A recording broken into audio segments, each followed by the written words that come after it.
So this is the one that everybody wanted to see, I suppose. All right.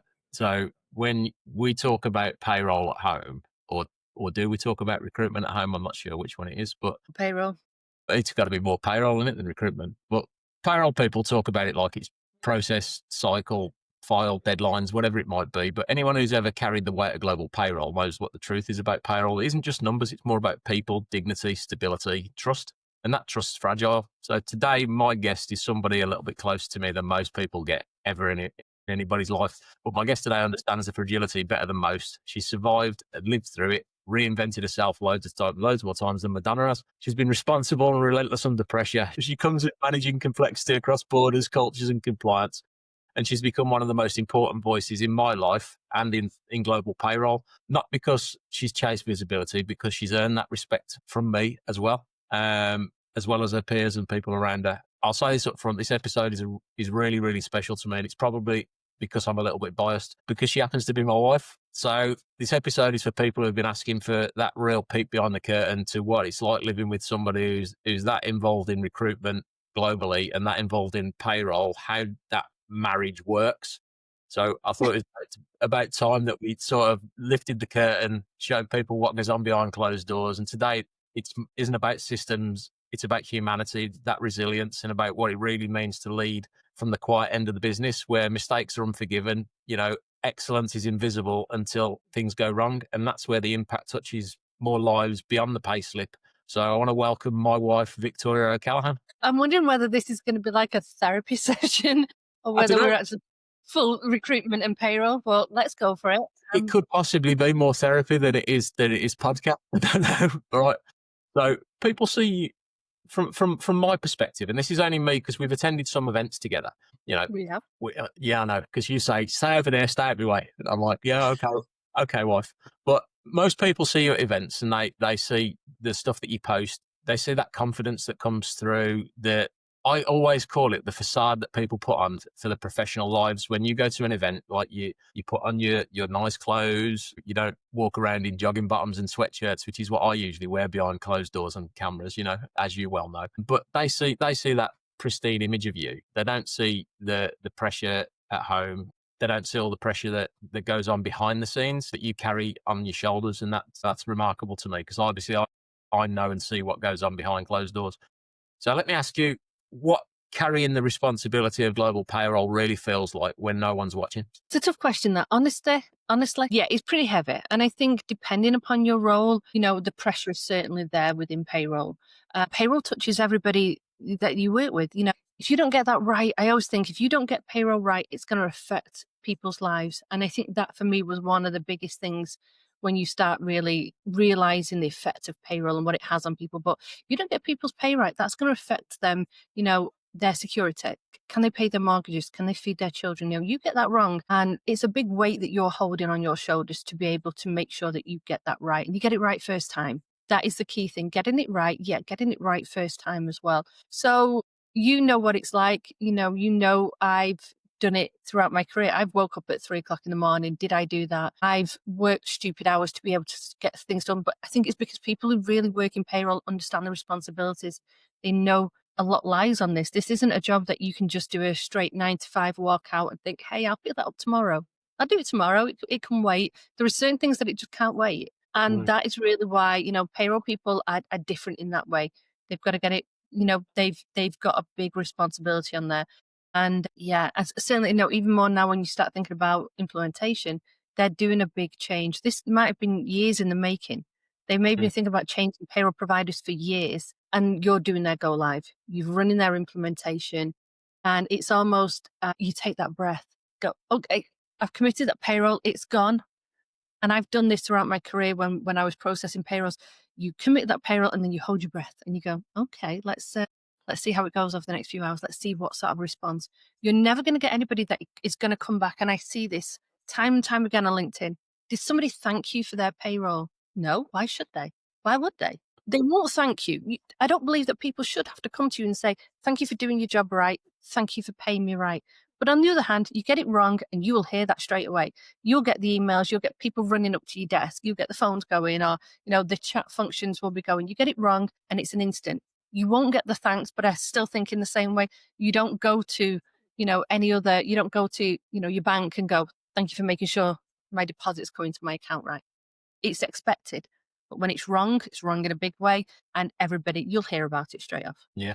I mean, you're right. I'll pick one of them things up that stands out the most. The hours that you guys work in payroll, it's ridiculous. People, you sign up to go to work for somebody. And this is the same as it is across the board. I mean, I see this with clients, and they say, how many hours is this guy going to be working per month for you? And they give me the figure. But you guys, you could have whatever your contract says and then stick 20 to 30, 40, 50% on top of that, sometimes just to make sure that you're covering and making Do you know sure that what you get paid on is? time. Yeah, but I think that depends on who you work for. And if you love what you're doing and you really believe in the company that you're working for, you will graft for them. You will do the hours for them because you love what you do and you love payroll. You love being involved in the industry and what it is that you're doing and why you're doing it. Yeah, you do. But when you find a company that you really admire, you believe in them, you believe in what they're doing, you don't care what I don't care. I don't care. I don't mind the number of hours that I do. I don't care if somebody asks me to jump on a call. I enjoy what I do, love what I do, and I respect the company that I work for. So I think it depends. You will find them people that be like, I'm 5 o'clock and I'm done and I'm gone. So I think I agree. I agree for the fact that it's, payroll people, but I think that comes hand in hand when you find a company that you love working for, you respect them, you admire what, and you believe in what they're doing, you'll do the hours. I mean, I can honestly, hand on heart, say I've never come across somebody that's a 9 to 5 payroll person. Somebody, I spoke to you. Well, you, probably, I mean, you know more people than I do, which is really wrong. But in terms of payroll, but when you look at, I mean, even Kira touched on it before in what she was talking about, mind, body, and payroll, looking after you first, and she's bore the brunt of going through that whole cancer piece and having to fight that back and putting herself first. But there's so many payroll professionals. I mean, even like you. I mean, I have to poke you sometimes. Come on, you need to eat. You need to have something to drink. And the thing is that, that's why there is a lot of talk about wellness within the industry as well. But is that the same for other industries? There is other industries out there. I think that is a general, but yeah, I do think, it can cause burnout. And you can see it's a shame because that's when you see people leaving the payroll industry because they're either not supported by the companies that they're working for, Yeah. and they say, hey, look, we know you've done, you've seen it with teams that I've worked with before. You've had a really busy month. This week has been, you've done stupid hours, like take Friday off, finish early, go and spend some time with your kids, take some, you have them, you want to support them because they need to get those breaks in because otherwise you are going to burn out. And then that's when really good people leave the payroll industry because they are totally burnt out. There's things that you can put in place to support that, obviously. Working for the right companies. I will always say, find better ways of working. Is there automation in place? There's a lot we can go into, there's better ways of working as well. It's not just better ways of working, though, isn't it? You and I both know it comes down to the culture of the business. You can say, find a better business to work for. Better business could be it could be better reputation. There are a lot of companies out there in the world that have got on paper a brilliant reputation, but when you dig a little bit deeper under the surface, you see those cultures are actually very, very fragile because they've got people that work within the teams that are very self-motivated. They can be very insular and very siloed in their approach rather than being inclusive and pulling other people in from other teams and being very collaborative. We see that a lot from the Olympus side of the fence where, I'm quite fortunate.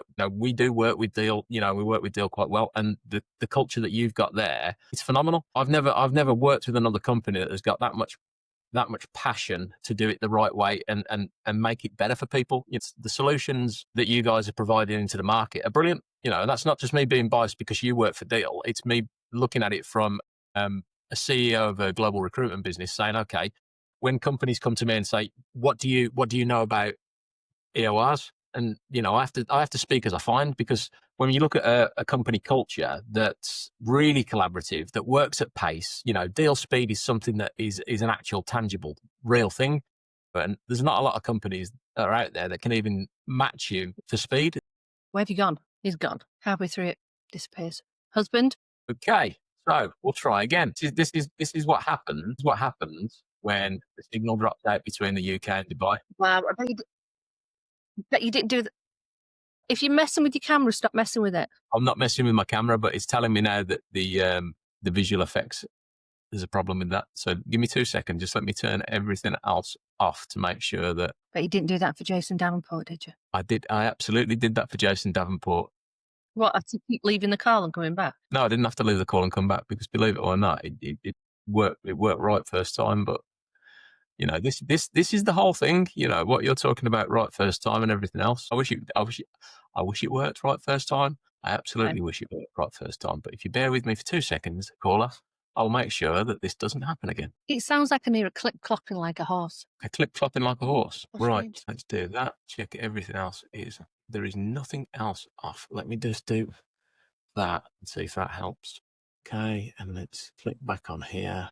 Talk amongst yourselves for a second. Okay, I'm working. So let's just stop this for a second. I know you've heard this story before, but let me tell it you. And I know you've heard it many times. But when I was joining Deel, I always sat there and I wondered, like, why is everybody chasing Deel? Why does everybody interested in knowing and wanting to work? But what is Deel doing? And I was interviewed by Dan Westgarth, our COO. And as we progressed further onto it, and I accepted my role, he said to me, "Let me show you something. You know payroll. You've got years of payroll. Let me show you something." And it was something that was just being developed. And he literally, I love the fact that somebody who was a COO was able to, within seconds, let me bring this up. Let me show it you. Yeah. Honestly, he's shown me something, and today we know it as Payroll Connect. Well, okay. And what he was able to do within a matter of seconds was pull up and show me a global gross to net report. And somebody in his position was able to just bring up quite instantly, let me show you what this is a global gross to net report. You can see all of your countries in a global view. You can then change the currency. And as he's talking to me and telling me about this, he's literally doing it in front of me. And I was like, wow. Thinking back when I was more in payroll operations, when I was processing payrolls, and I thought, if I would have had that 5 years ago, that would have made my life so much easier. When I worked for really big companies and they were asking, like, what's the cost of the business? Well, I don't know. Every gross net report is in a different format. It's in different in local languages. It's in local currencies. And he was able to show it me in a matter of click, click, click, done. And I was like, sold. Why I want to work for Deel. That was the reason. That wasn't obviously it wasn't the only reason. That was a defining moment for me. Somebody who, like Dan Westgarth, who was the COO, was able to quite instantly, in seconds, bring up and show me. And for me, I put that straight back to, if I was working in payroll operations now, I would want that. I would want that in an instant. That would make my life so much easier. I would be able to give these reports so easily. That for me was the defining moment. That was one of the things why I went, that's why I want to work for Deel. I mean, honestly, I tell everybody that story for me because that was my moment. That was Deel. Yeah, I mean, like, so well, from my perspective, I mean, you've changed for the 13 years that we've been together, which is a lifetime sentence for some people. You probably do less for. It is what it is. So you've reinvented yourself so many more times. I know I joked about you reinventing yourself more times than Madonna at the very beginning, but it's the truth. I mean, you've gone through payroll operations, you've done payroll implementation, you've had senior leadership roles, and now you're in pre-sales. That reinvention's always had a moment of truth when you've gone, now it sort of clicked. What was that moment where everything shifted and you stopped playing it small and you started looking at a bigger global view?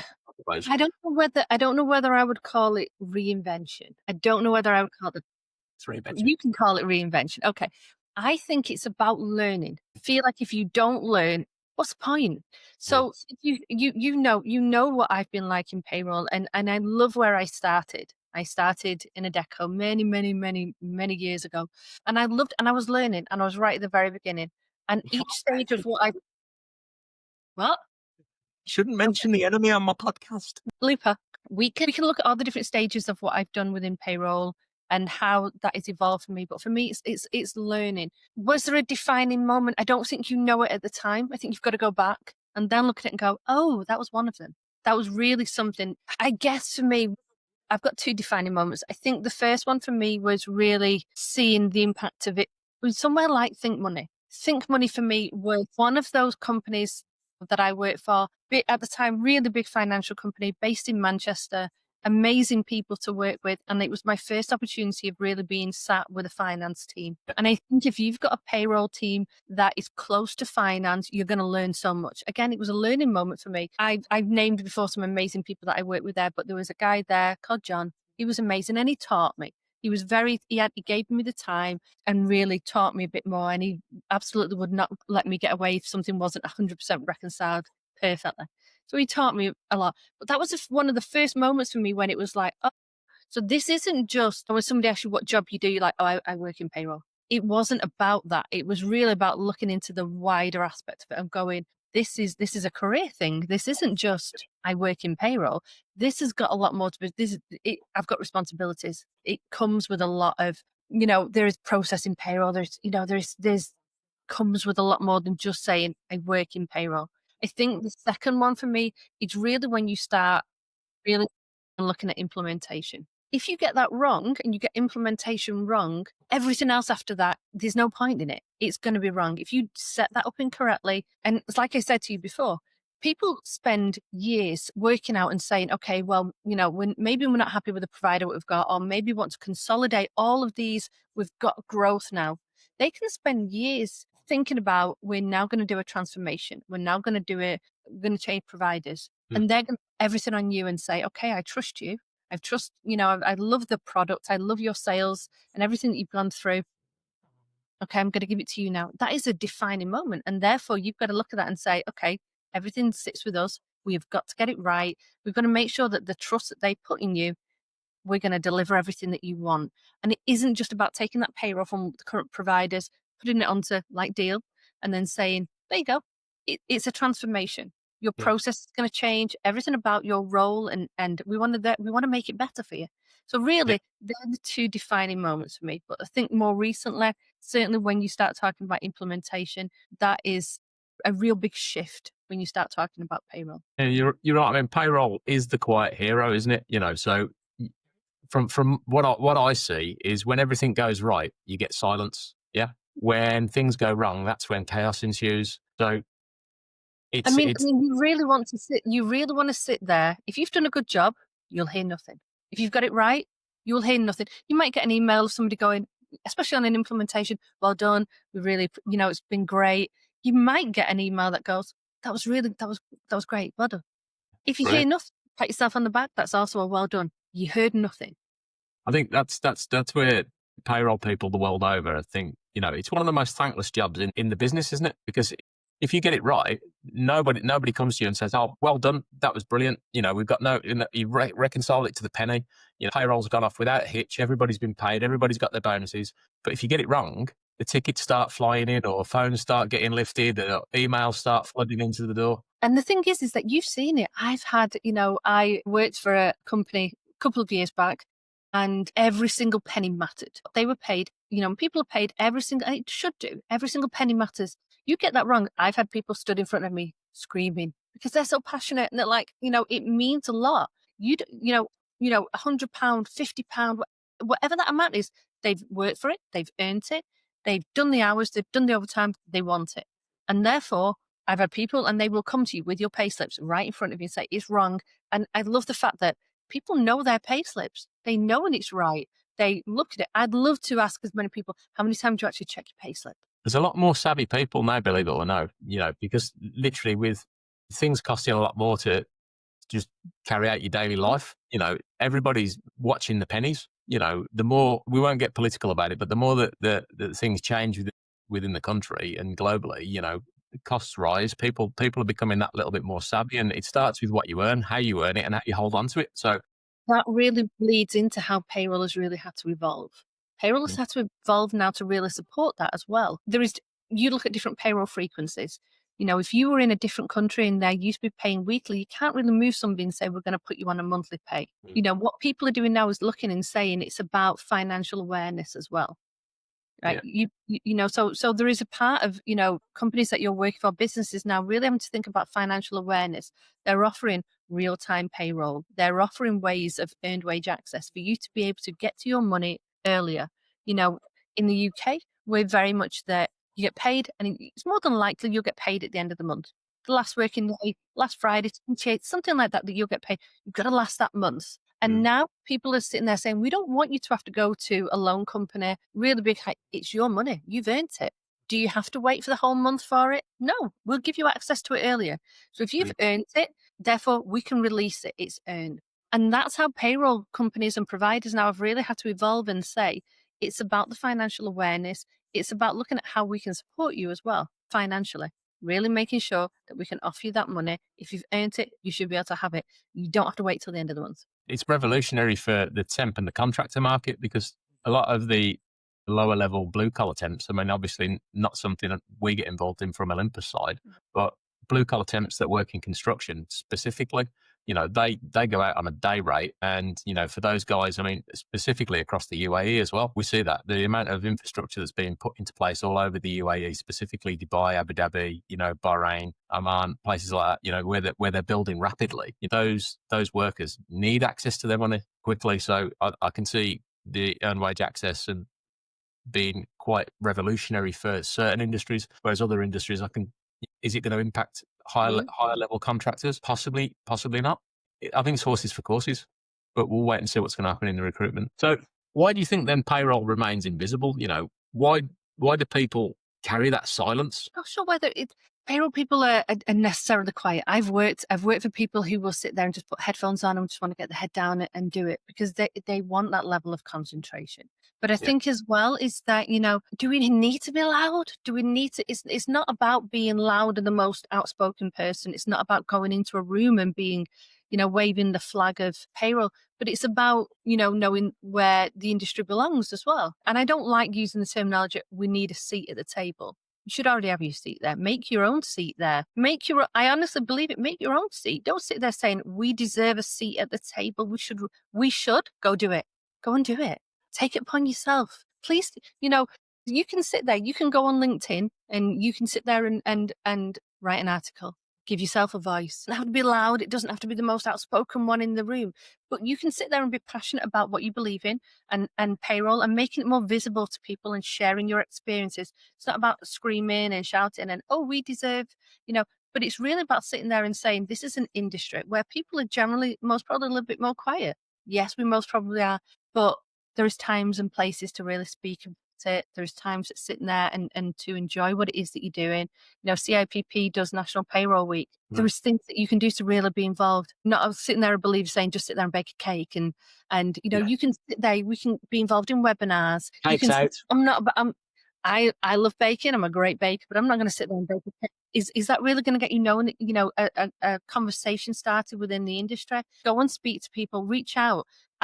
People message me all the time. Can we have a chat about this? Yeah. Mix with the people that are in the industry and talk to them. Share your ideas. And I think it's something that you don't have to be invisible. Do it yourself. Stand up there and start talking about what you feel passionate about. I love that as well because I've been in recruitment since God's dog was a puppy. And a long, long time, like 3 decades now. So when we talk about industry professionals, and there are some people that are a little bit harder to speak to because of one level, I suppose, to the industry that they work in. But I've never come across somebody from the payroll industry that was too busy to talk to you about how to make something better within payroll or too busy to offer somebody some support, advice, guidance, mentoring. Speaking to Jody from the Payroll Support Network, I think that's amazing. I really, really do, because literally that offers that level of support network to people entering the payroll industry, people that are struggling to find the right answers. And it's free as well. One of those things that Jodie's doing is really, really important. And I'm a really big believer in this. If you think about it, how many payroll people that you know whereby that is a standalone role? Yeah. That's a standalone role, and they are running every aspect of payroll by themselves. Maybe they're in an office or they're remote working and they're on their own. And, one of the things that I've loved about, being involved in payroll is sitting there and talking to people and saying, oh, double check me on this calculation. What would you do in this situation? And what about this? And having that team aspect of coming to a conclusion and going, should we do it this way? How do you want to do this? And sometimes when you're in that standalone role, you've got nobody to bounce those ideas off. So, for what Jodie's doing and really making sure that there is people out there that you can reach out to, that you can talk to and ask those questions. I love seeing support groups. I love seeing support functions where you can sit there, ask them any question. No question is a stupid question, but it's great to get another person's perspective on this. So I'm a big supporter in that. I definitely think it's needed. Definitely. Yeah. Massive fan of Jodie and the work that they're doing at the Payroll Support Network. So, happy to be involved with them and offer our guidance as well if anybody needs that. But, there's a lot of talk at the moment about AI, automation, speed. Complexity needs judgment, So I'm a massive fan of technology. So we use it, but you know that we use it for the mundane, but the smaller tasks like sending out contracts and bits that we can automate process for. But for me, nothing trumps a human. When we were at Gitex earlier this year, right, about a month ago, there was a guy there that was talking to me on one of the stands, and he was like, do you think that AI is going to replace a human? At the corner of my eye, there was a robot walking down. That's my impression of a robot, by the way. It's a great Wow. one. But there was this robot there walking down with a t-shirt on, and I was like, that's far out. But then 3 or 4 steps behind him, there's a guy with a remote control walking him down the thing, and I said, look, that illustrates my point absolutely perfectly. Yes, we can get automation. Yes, there'll be AI. Yes, there'll be, developments to make it faster, quicker, more accurate, but it'll never not have human interaction driving it at that end, because AIs can do a lot of things, but there's no empathy there. It doesn't care. It just follows a set of rigid processes. Let me ask you now what your thoughts are. Do you think that technology could ever replace a human element in payroll, or what are your thoughts? Because I know you're quite passionate about this as a subject. Can it replace it? Should it replace it, or do you think that there's an element that it's gonna be No, there, screaming and fighting along the way? no. If this can elevate it. Let me explain. AI can really look at some of those tasks that we do. It can automate workflows, can, really eliminate manual errors that we're doing, manual tasks that you're doing. And it can, AI will be there to pass data for us. All of those things will improve the payroll job in which you're doing. And that bit I absolutely welcome. I think it's needed. Payroll has evolved over the last 25 plus years that I've been in it. Absolutely. So is it needed? Absolutely. Do I welcome it? Yes, absolutely. Are we going to get to the point whereby there is no payroll professionals in there because it's all fully running? No, I don't want it to. I think it should be in side by side. Yeah. I really feel that you need the best. It's like I say, if somebody's coming up to you with payroll error and they're standing in front of you, they want to see your face. They want to talk to you. They want to see. And how many times do you go into a chat function and you go, I just want to speak to an operator? Because sometimes you need it to be explained in a different way. You need the empathy.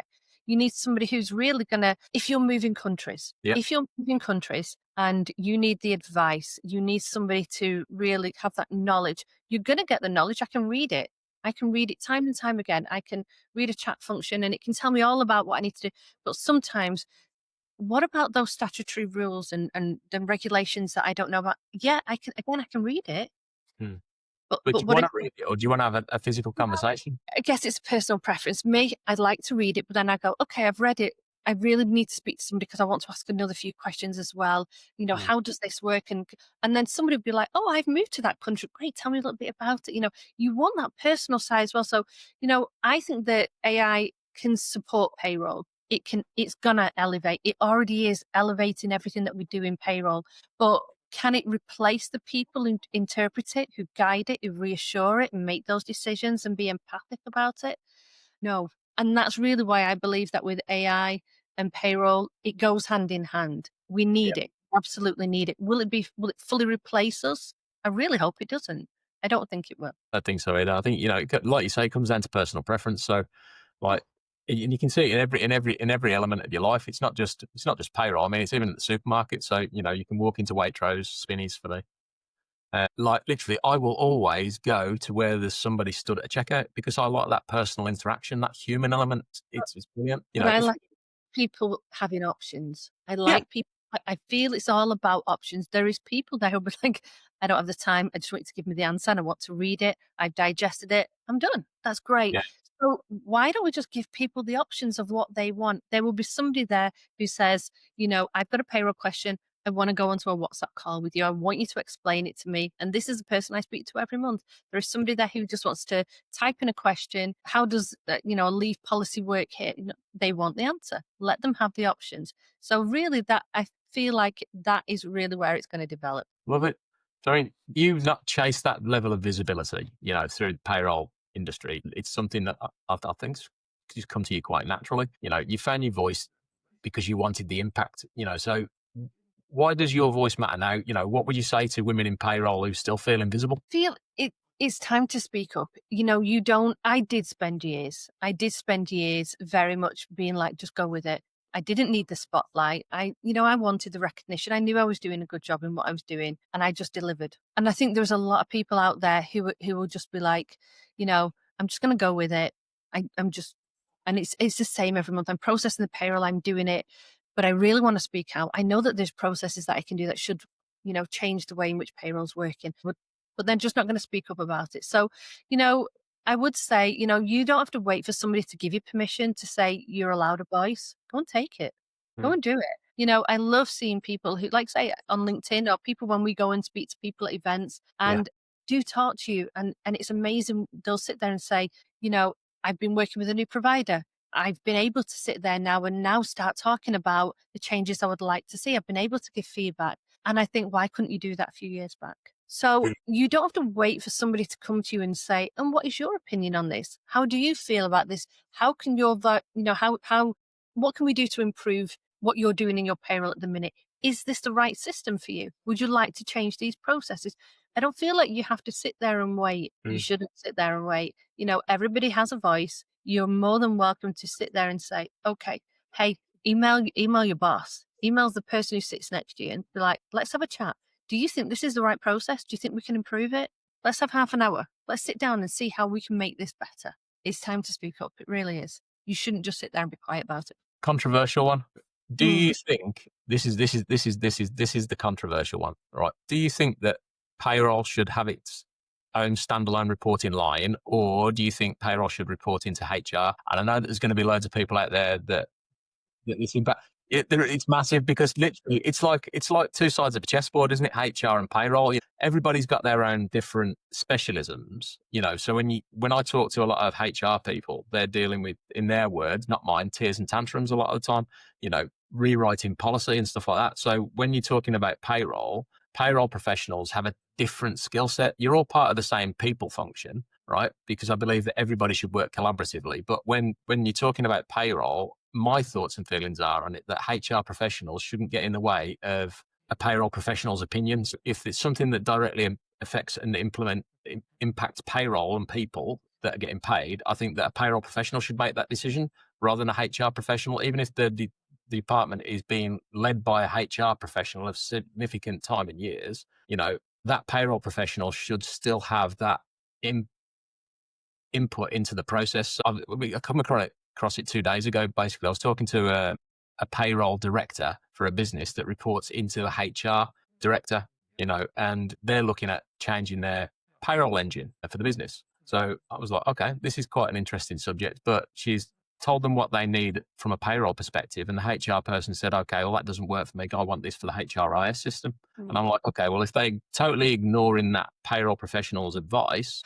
I think it's one of those. Here's the question: Why should payroll report into a HR? Why should payroll report into a finance? I think that comes back to what people perceive payroll to be, a back office function, I think you could have said that 10, 15 years ago. Yeah, 10 years ago, you could have said, hey, payroll is it's an add-on to HR. It's an extension to finance. But, they're a strategic partner. Payroll Mm. absolutely is. And my belief will always be that payroll is its own standalone function. It isn't part of HR. And you will always have conflicts there. You will have like say exactly as what you've just said there. If you're sitting there and thinking that we want to change payroll systems, HR will have their list of what they're looking for, what provider that they're looking for. They're looking for very much HR functionality of what they can do and what reports that they can do. And they'll have a list of what they are looking out of a product and a system. And Yeah. payroll will have theirs and finance will have theirs as well. Therefore, if you put payroll into any other category apart from their own, they're going to be silenced. And they're going to be, well, we want this, and then payroll's at the bottom.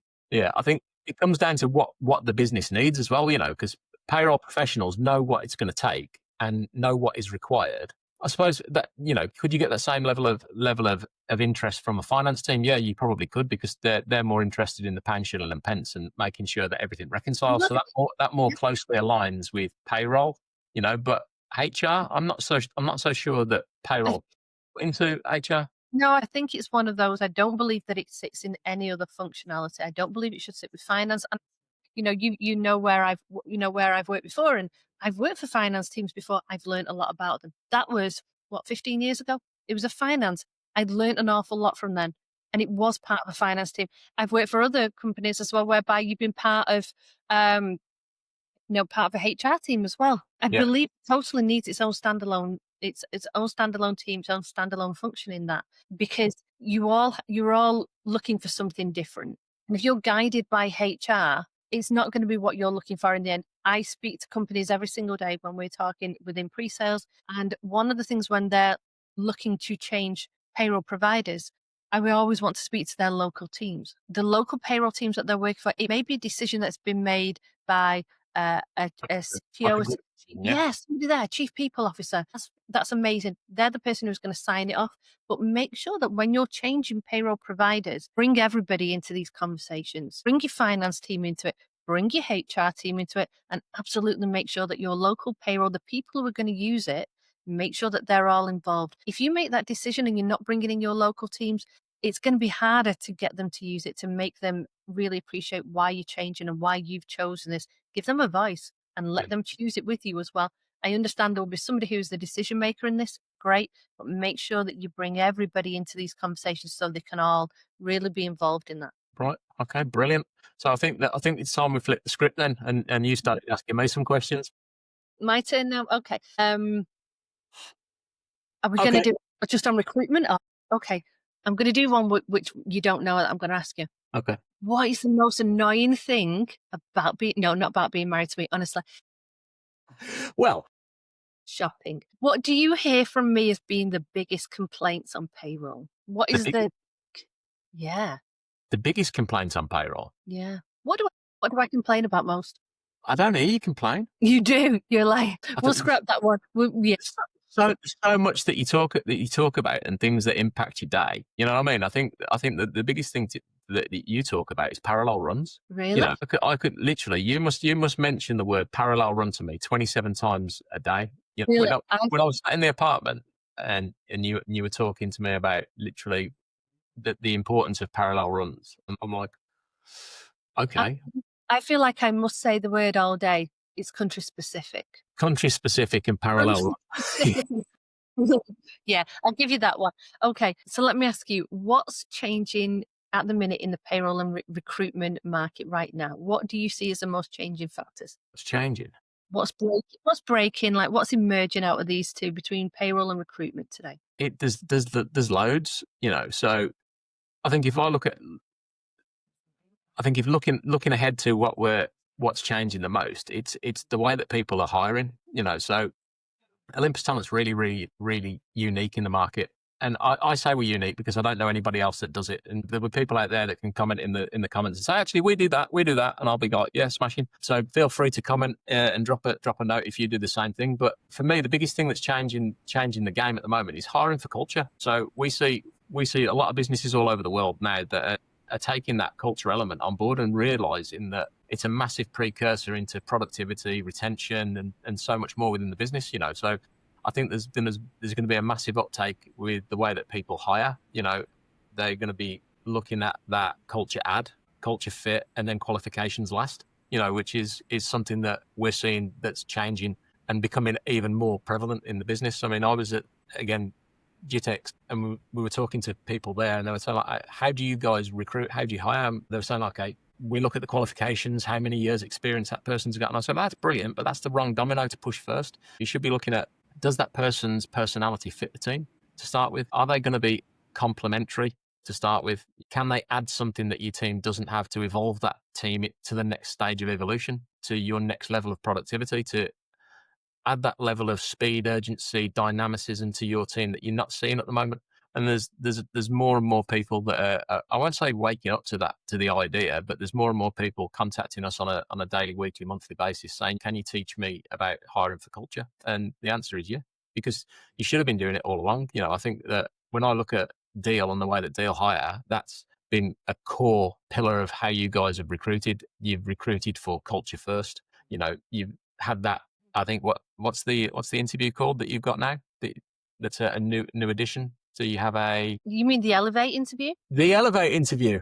Yeah, the Elevate interview. But, you know, so that matches culture, you know. So from that respect, culture is a massive driver within industry and business at the moment. And there's more and more companies that are waking up and seeing the writings actually on the wall to say, if we want to attract the right talent, if we want to retain the right talent, then we need to be hiring the right talent in the first place. And one of the biggest downfalls any business does is they hire incorrectly to start with. So when clients come to us and say, okay, well, we've had this vacancy open for 10, 15, 20 weeks, we can't find the right person, we've interviewed 20, 30 candidates, it's because they're hiring for it incorrectly.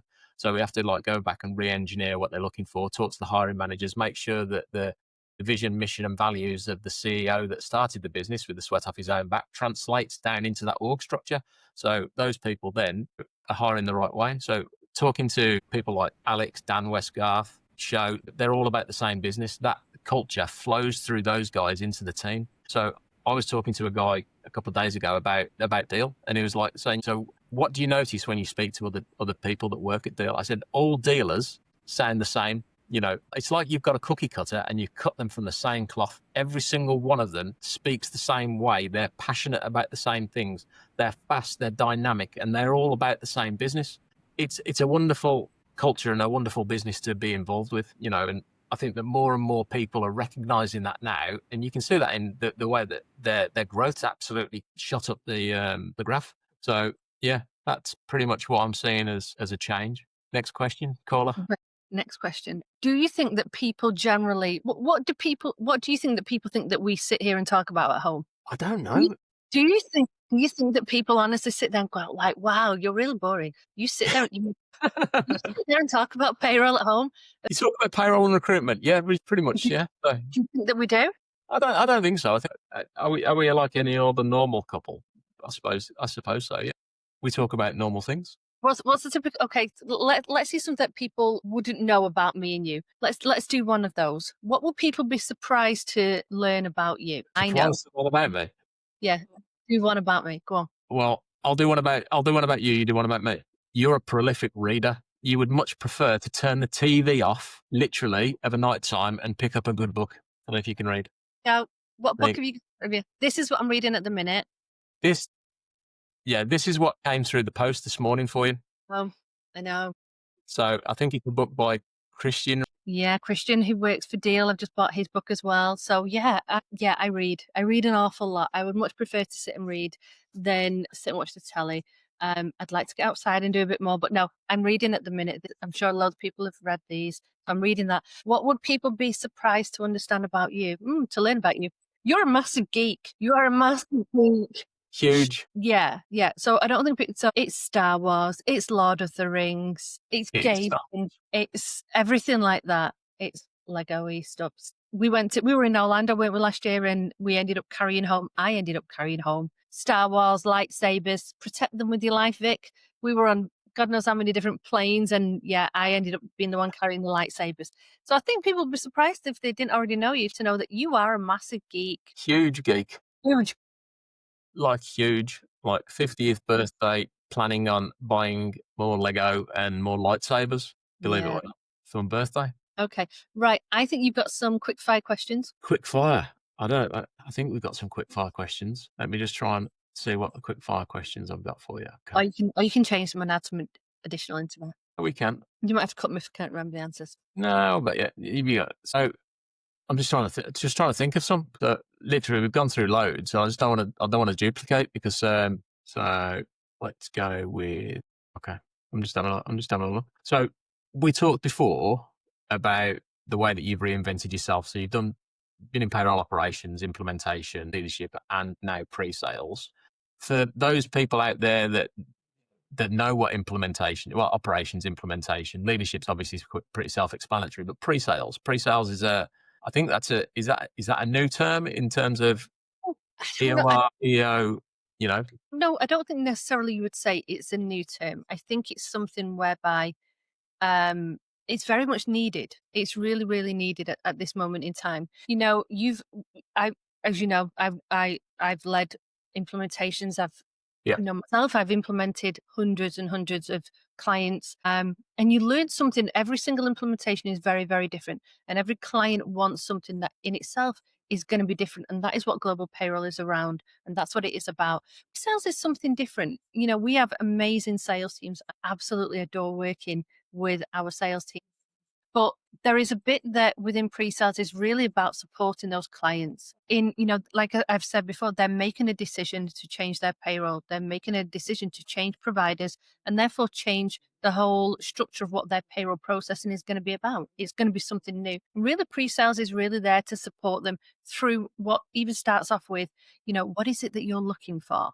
What is it that you want to make sure that you're going to get out of this new system, this new payroll provider that you're moving towards? So for me, I really enjoy working with a client, looking at their change management, looking at what their current processes are now, and what do you want it to end up at? What do you want them new processes to be? I can assist you and work with you in that change management piece. It's about looking at those risks right at the beginning and making sure we find all them solutions right at the beginning. It's looking at their data.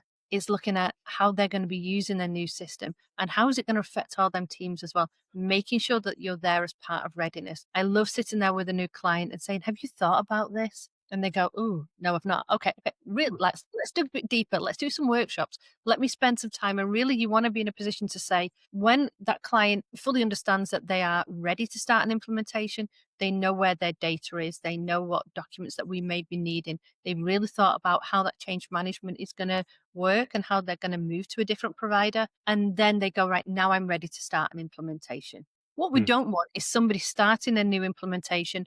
They've got 30, 40 countries and they've not thought about how this is all going to work, how moving to a new system is going to be. And then I always say it ends up stalling because then they start the project and then they start asking questions and then they're going, "Oh, I wonder how this is going to work. How should we think about doing this?" And I'm like, we really, that we want to think about them at the beginning. Let's think about them at the beginning of the process. So you already have a really clear mind when you're going into a project, what you want it to be at the end, how it's going to be, the resources that you're going to need, the structure that you're going to need in it, the project plans, all of that. So I really feel that, I work with amazing sales teams. I have a great position at the minute where I'm working directly with the sales teams, implementation teams, the onboarding teams. And I get to do what I love most, which I sit there and talk all day. I sit and talk to clients all day. I work with them. So I feel very blessed to do what I'm doing at the minute. Nice. It is. I mean, for those people out there that haven't got it, like me, pre-sales sits before sales. No. Yeah.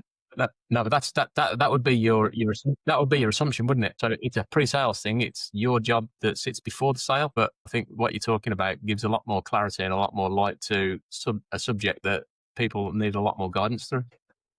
You said this a lot at home. Let's put the record straight. What is your biggest pet hate in recruitment today?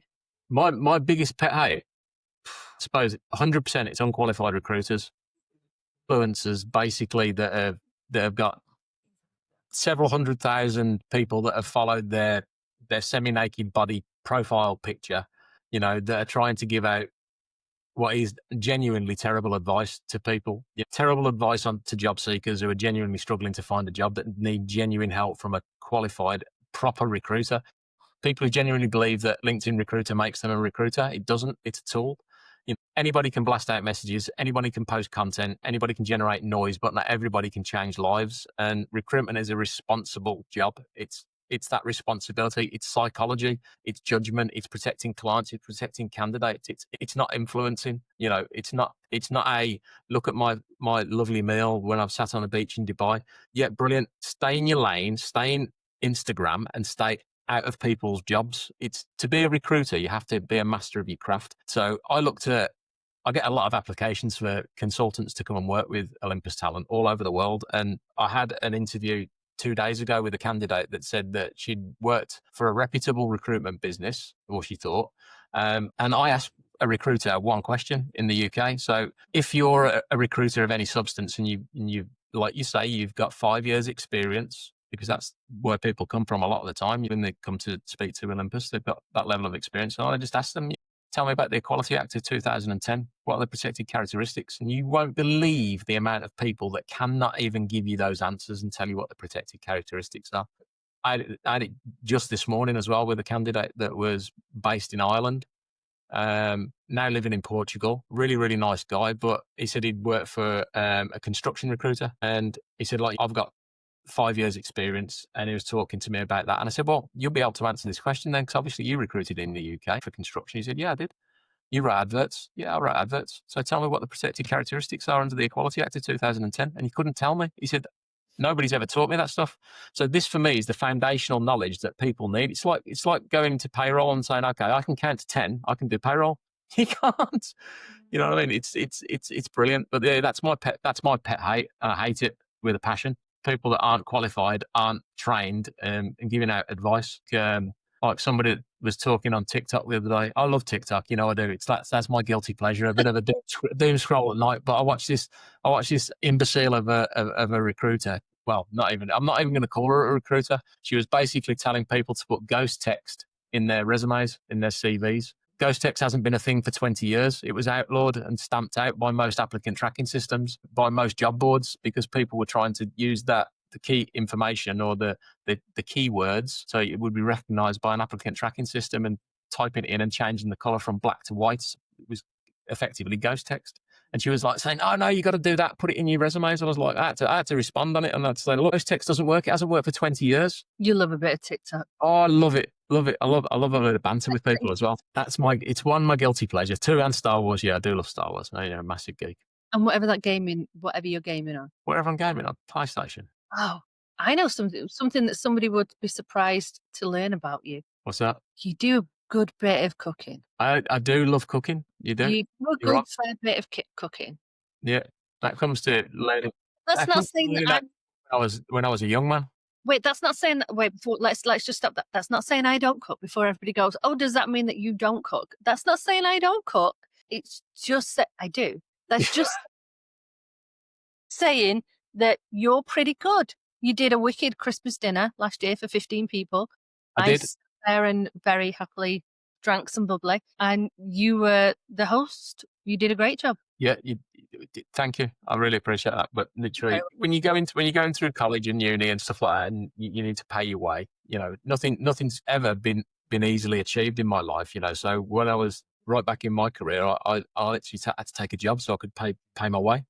So that for me was don't go into that. No, don't go into that. Just do the light banter. That is light banter. Don't go into your sales pitch. That's not sales. Yes. You're such a knobhead. Well, this is what I did with my career. Oh, it is. It is. They literally people need to understand where you came from. That's part of it. Just sit there and say, yeah, you know what? Because you know what, babe? Yeah, I'm a brilliant cook. No, it's because you have. Gordon Ramsay has nothing. No, I'm not that good.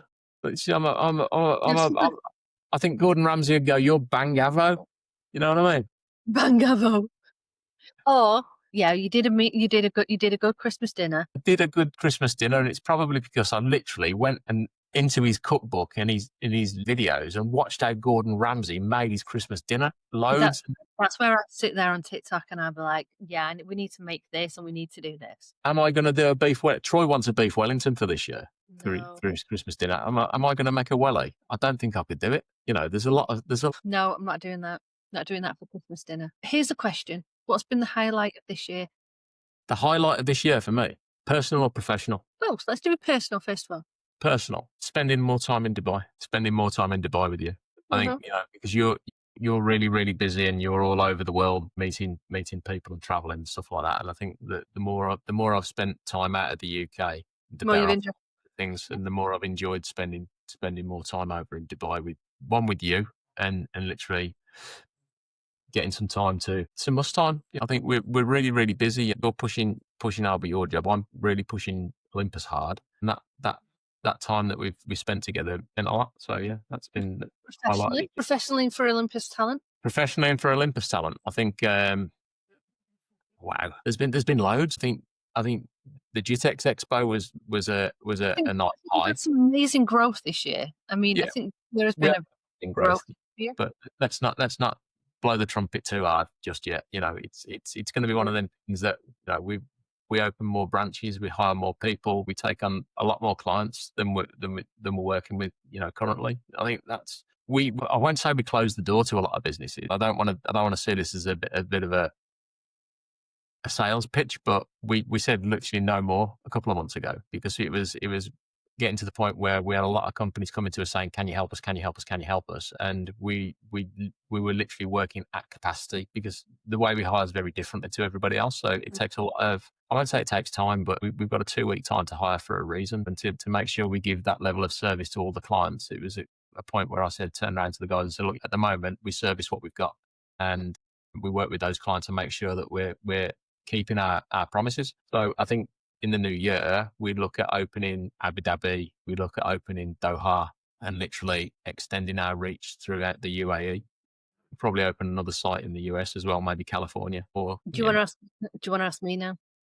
I'll ask you. Yeah, I was just thinking you did ask me, so I'm just giving you the answer. Go on then. You So you can cut that bit out in the middle and be like, "Oh, hey Vic, hey Vic, I'm not cutting it out. It's you've got to you're giving me a hard time like you usually do. Right. you've got to So cut no the bits out and do a bloopers, bloopers. bloopers. This Do is one of not, I those. constantly have to do this with you as well, and correct your adopted Oh, English, because it's not right. Yeah, it is no, awful sometimes. Yeah, right. So Mrs., what's been your professional highlight this year? no, I did a personal and a professional one. Ask me again. I'm doing your professional one first, because Oh, I've done personal then professional. You can do professional then personal. Is that all right? Because I'm the well, host here. You listen to me, woman. go for it. Go. I've asked you twice now. Come on, Okay. professional highlight. Come on, stop Okay. being a. My professional highlight. I think certainly the move into pre-sales for me this year.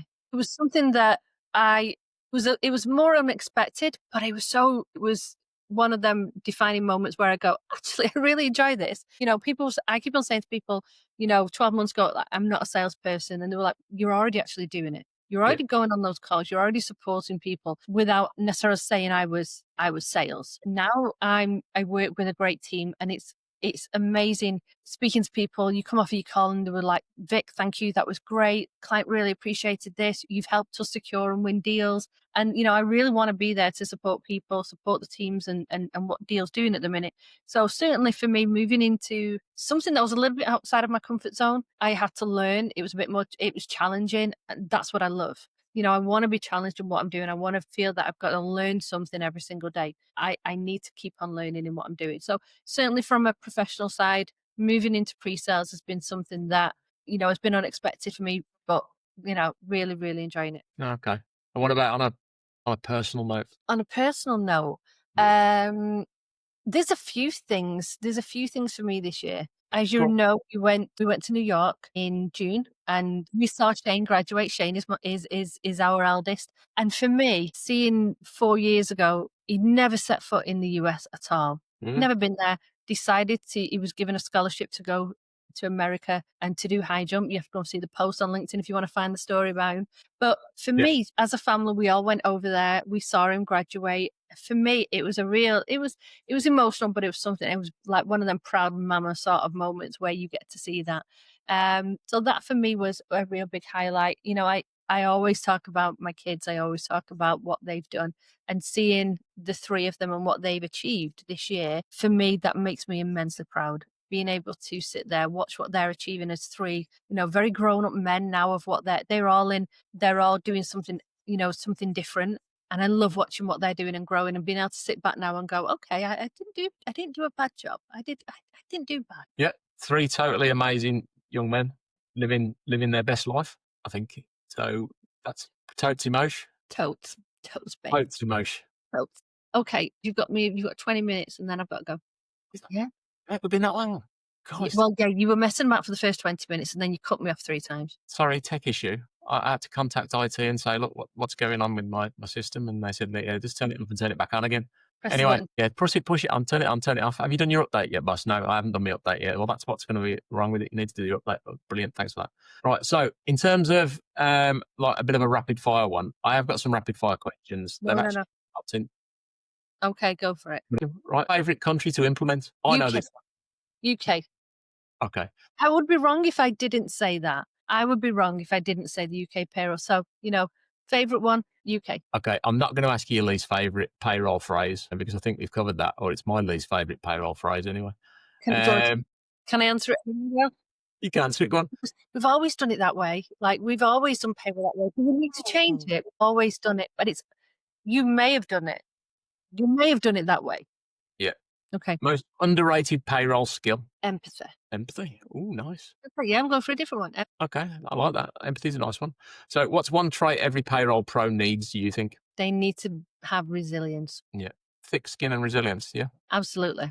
Thick skin. Okay. One thing that you refuse to apologise for, and getting an apology off you, let's face it, is like getting blood out of a stone. Anyway, Thank you for that one. Never apologize for having high standards. I like it. Yeah.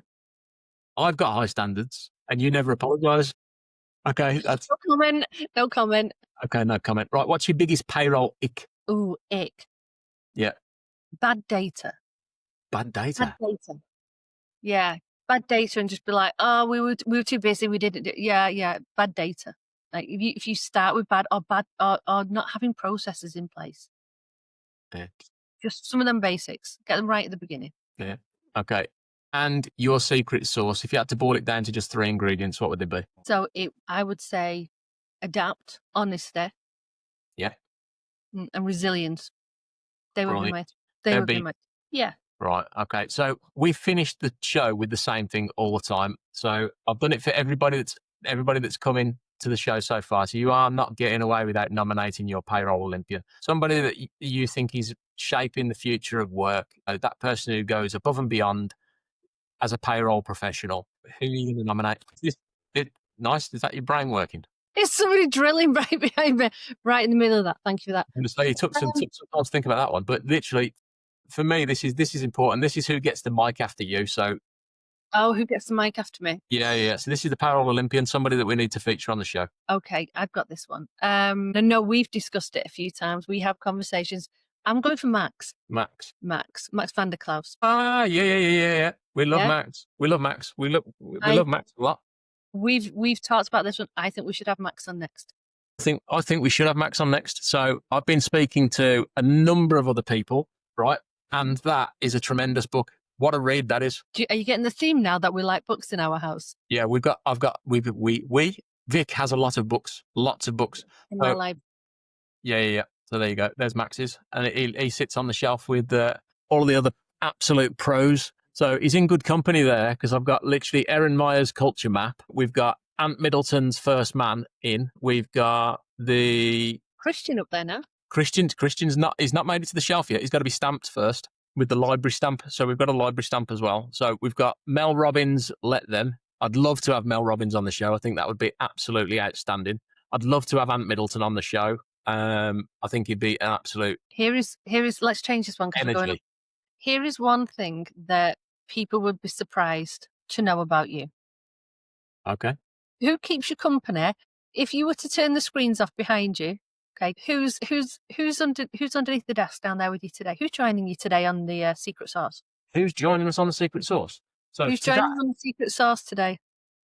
right, well then we've got my buddy. This is my thunder buddy. This is Oscar. This is Oscar. Yeah. So unfortunately, Dottie is in her bed. She's gone to sleep, so she's took herself off to bed. We have 3 dogs. We do have 3 dogs, and Lola is asleep in the basket behind me. So literally. So if anybody's ever talking to us and they're wondering why you can hear snoring, it's not us. We're not making the noises. We normally have a dog somewhere near. I'm not nodded off. It's one of these. We do normally have somebody around us, and there's normally a dog near our feet at some point in all of this who's snoring. So we always have to apologise every now and again because you do hear a snore. It's not one of the dogs. Yeah, and sometimes I'll have one of them on my lap. Usually Dottie, because she literally can sit under the desk. So whenever we're having a conversation, a lot of the time she's on my knee. So next time we're on a call and you say, "Have you got one present?" Usually it's a mascot, and he usually sits by my feet. To be fair, he likes to sit on my toes, so he knows when I get up and move. But Dottie's usually. I've got one last question before you go. Go on then. Very good. Go on. Off you off. There you go. Good boy. Hang on. Okay.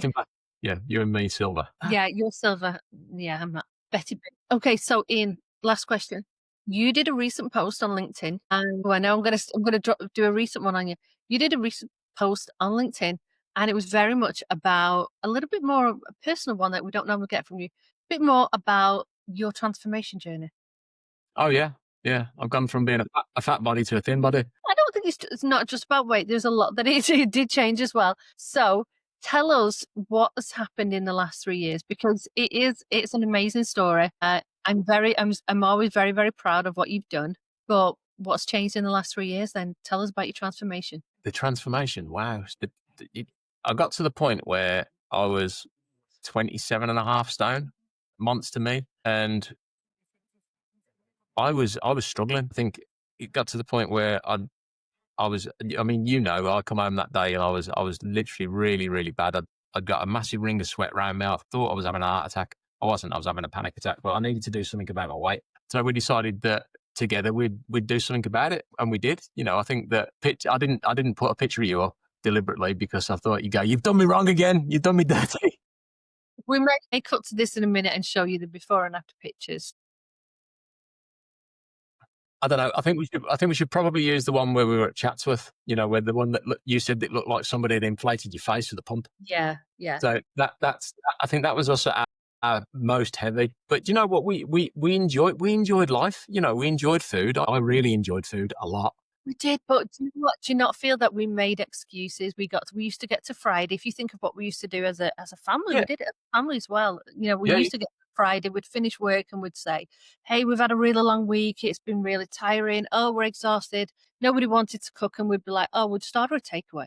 And this yeah, box had arrived. We're a family of 5. This great big box had arrived, and we would have takeaway, and we would have takeaway like all weekend because. yeah. I think I single-handedly shut down the Chinese down there when I stopped takeaways. And we'd sit there and we'd use it as an excuse that we'd had a Yeah, really long week, we really needed to do it.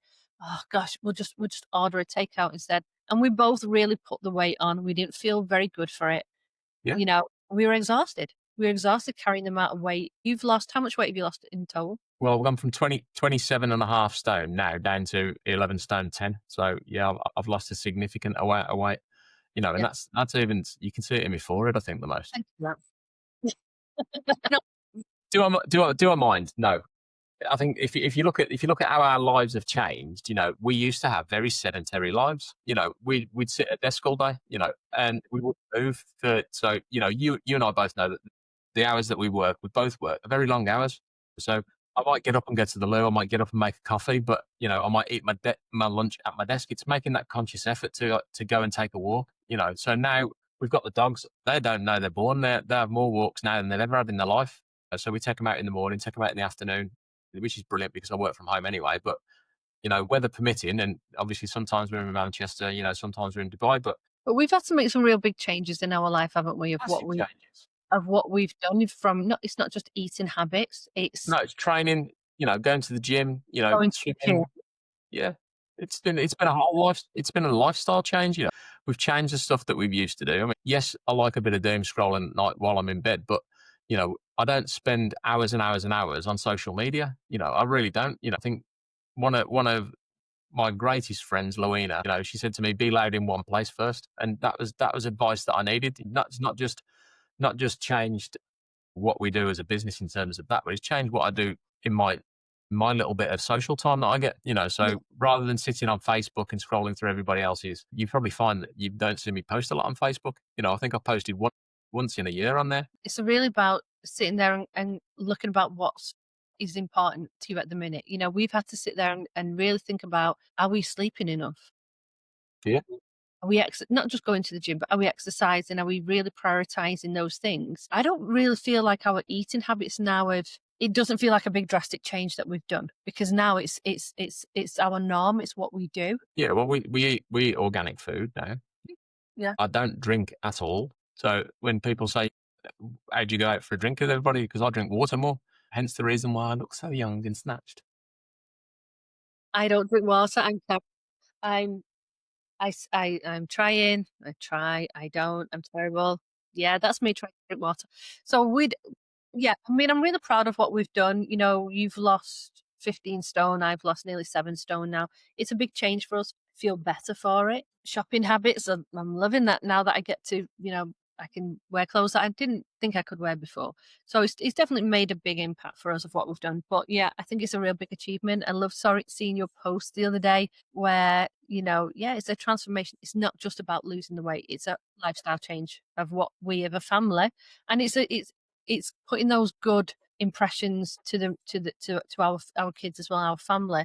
of, they were eating it. They were sitting there and eating the Chinese and the takeaways and seeing us falling asleep on the couch afterwards because we've eaten, that sort Carb of overload, shot with the carb gun. thing. So I think we've got it. It impacts them as well. So I think we've done really, really well. But it's been a big change. It certainly has. Wish I'd done it sooner. Well, yeah. So for anybody out there at the moment that's struggling with their weight, because I know a lot of people do, struggling with what to eat, how to eat, seek proper advice, and I don't mean jump on Manjaro or whatever injections there are floating around social media at the minute that everybody seems to be jumping on. I mean, get some proper advice, get some professional advice on what to eat, for you, your body shape, your body type, and get a decent trainer as well. We've got a good trainer, Leah at David Lloyd. She's amazing. She's worked with me and Vic, and she's helped a lot to sort of keep us focused on what we need to do and how to do it. So I was an absolute gym novice before we started going there, but now at least I know what to do for me, for my body, and to get the best out of my weight loss journey. Right then. So I've got to say massive thanks for jumping on the show. And it's difficult to ask your wife to come and jump on a podcast that you're doing that's supposed to be about industry leaders and then literally not have air me dirty laundry in public. But as we've done, it's brilliant. You've shown that the industry and people around you, your peers, actually what quiet strength looks like, what resilience looks like, and what leadership looks like. For everyone listening, I hope you've taken notes. Take some responsibility, take some pride in your craft, lead with clarity, lead with courage. This is the secret sauce where builders, fixers, and the people that literally thrive come to share what really drives performance. Until next time, remember, systems don't create trust, people do.